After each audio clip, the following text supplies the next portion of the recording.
In the 19th century, African Americans living in the South were slaves. Slaves were property to be bought and sold in any transaction. Slaves were assessed a value according to their gender, age, and skills. Men were higher priced than women were because of their ability to get more hard labor done. Sometimes the price for a good slave would reach up to the thousands. A lot of the time, slave owners thought of the slave families as a problem and would break up slave children from their parents and would break up wives away from their husbands. The slaves worked on plantations in the South that would grow cotton.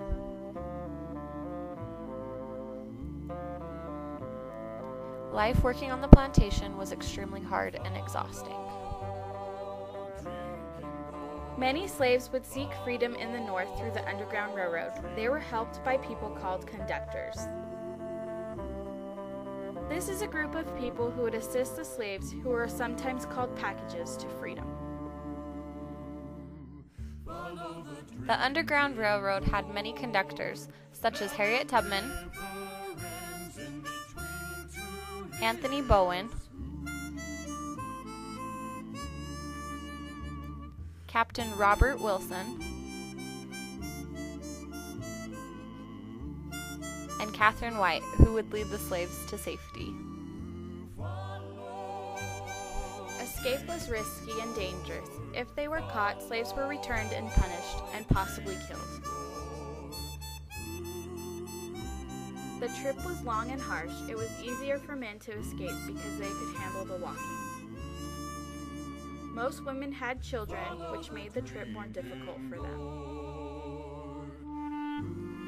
Because it was too dangerous to have maps, slaves would create maps in codes found in songs and quilts. Follow the Drinking Gourd was actually a song taught to the slaves by a white man who wanted to help them escape.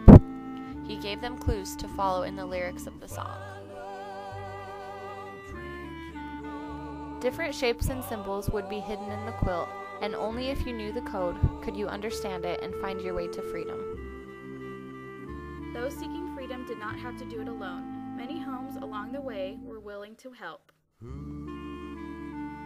Though the trip was risky, many of the slaves, nearly 100,000, were able to find freedom with the help of the Underground Railroad.